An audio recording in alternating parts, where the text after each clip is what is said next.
Well, today at the hustings in Perth in central Scotland, Liz Truss and Rishi Sunak have attacked the SNP and its demands for a new referendum, as well as the party's record while in power in Scotland. Let's talk to the columnist at the Daily Telegraph, Alan Cochrane, and columnist for the Herald and the National, Lesley Riddoch. Great to see you both this evening. Thank you very much. I know you're watching the hustings with interest. I'll start by asking you both the same question, actually. Alan, why don't you kick things off? Who do you think came out on top tonight? Well, I think from the reaction of the crowd, the delegates, there was about 1,000 there. I think Liz Truss got through to them better, and that just probably means that they've already voted for her. I thought Rishi Sunak was very impressive on several issues, especially he was more committed on what he would do about the energy crisis. I don't think there was much in it, but I just think that given the reaction from the delegates, the Tory members, it seems that the polls are right and Truss has got it home and hosed. So Liz Truss perhaps had the edge tonight. Is that something you would agree with, Lesley? Yes, I would say that she certainly worked the room and got the responses and got the emotional connection going about the union. I've got to say, as somebody who is an independent supporter watching this, it's so otherworldly to watch this kind of debate because it's within shades of grey in a very large palette in Scotland that, generally speaking, does not vote Conservative. I mean, just tediously to put the facts into it, there are 44 SNP MPs and 6 Tory MPs. So we're hyper-concentrating on that spectrum, obviously, because the winner will provide the next Prime Minister.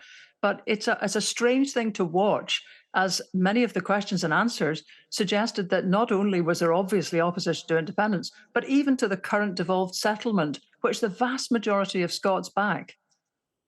So, Lesley, on that point, is there a sense in Scotland that the two leadership candidates really have ignored Scotland up until this point?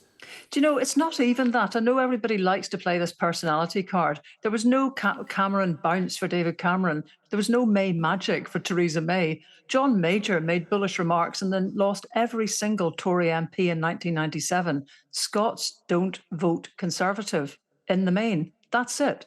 So, you know, some opinion polls out today suggest that there might be a move of 25 or 15% to 20% if when either candidate becomes the Tory leader and next Prime Minister. So, in a sense, this feels a little academic watching it, and it's not really a very balanced debate because we only have that very small shade of opinion arguing with itself. Yeah, it was very interesting, that poll, wasn't it? And Alan, that's the point, isn't it, that actually when it comes to Scotland and to Scottish issues, there isn't really a great deal between these two candidates. They agree on quite a lot. Here's me been trying to keep off political opinion and try and do a neutral verdict on tonight's event until I heard Lesley. I'll forget about my neutrality for a minute. It is about the daft issue of independence, and as Sunak's got the best cheer of the evening when he managed to calm the chairman of the evening's events down by saying it is balmy to keep going on about independence when the prime issue in every household in Scotland, as in the whole of the United Kingdom, is the energy crisis. But if Nicola keeps banging on about independence, she's quite rightly described as balmy. And by the way, anybody who fancies another referendum just has to look at the carry-on outside that hall tonight, where everybody who went in, whether journalist or Tory, was hailed as Tory scum. Now, if that's the sort of referendum that the nationalists want, then it's a good advert for the union, I think. Well, Lesley, when it comes to another referendum, if Liz Truss does become Prime Minister, it doesn't look like it's going to come anytime soon. She said today, I consider myself a child of the union, and to me, we're not just neighbours, we're family. I will never, ever let our family be split up. Yes, and it's a strong point. I mean, many of us have backgrounds across the whole of the UK, myself included, from England, Northern Ireland, Wales, Scotland. That doesn't stop you having particular views about the best way to manage society. And there's this clash of democratic mandates, really, however you want to look at it. It is just the fact that the Scots have voted for a Scottish Parliament. It has got powers. They keep voting for the SNP. They've got mandate after mandate. there's no clear way to square these things. I think most people would concede there's a clash of mandates. Now, how do you fairly manage that? That's the question. We're not hearing any sort of answer other than extremely lofty dismissals of the whole Scottish population's right to some sort of self-determination. And that's annoying. That's the kind of thing that does become a recruiting sergeant for independence. Yeah, but I've never been accused of lofty dismissal before but I do think that the issue is, to get back to the issue now is not independence. A poll after poll in Scotland suggests that it's not even the top, it's nowhere near the top of issues for Scottish people. It's the energy crisis, stupid, as somebody's bound to say soon.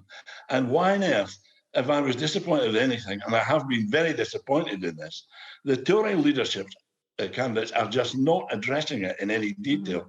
We've had Gordon Brown, we've had Nicola Sturgeon, we've had Ed Davey, we've now got Keir Starmer with precise policies. We need that, or I would have thought the country needs that from the person or the people who pretend that they're going to form the next government. I mean, Rishi Sunak did make that point, Lesley, didn't he? He said, and it couldn't be much clearer, independence should not be a priority right now. Let's discuss the cost of living crisis and how they approached that this evening. What did you make of what they had to say, Lesley? Well, I mean, I agree with Alan on that it's just quite shocking to see how otherworldly these debates are becoming when there's a crisis, an air of crisis amongst experts on your station, on every channel at the moment. And you can end up having non-committal, nonsensical answers, actually, much of the time, about what would actually be done. And again, we're in a situation where recent energy price rises in France, 4%, in Germany, 23%, in Britain, 215%. Now, to come to the point with Alan, and Scotland is energy rich. That is one reason why many people would like to see energy being managed better, because it's currently reserved to Westminster. So there was no in anything we heard tonight. But energy is rich, but Nicola's turned off the taps. Alan, I was going to let you have the final word. We've got about 30 seconds left. Well, Scotland might be energy rich, but Nicola Sturgeon's turned off the taps. We can't have any more oil. We can't have any gas, even though the North Sea is full of both. But, sorry, Nicola says it's her oil and gas. Come on, we're the Saudi Arabia of renewables. We've got a massive future if we could only exploit it properly and not be driven by Quangos based in the south. All right, listen, plenty to chew over. I appreciate your time this evening. Thanks so much. Alan Cochrane, Lesley Riddoch, thank you both.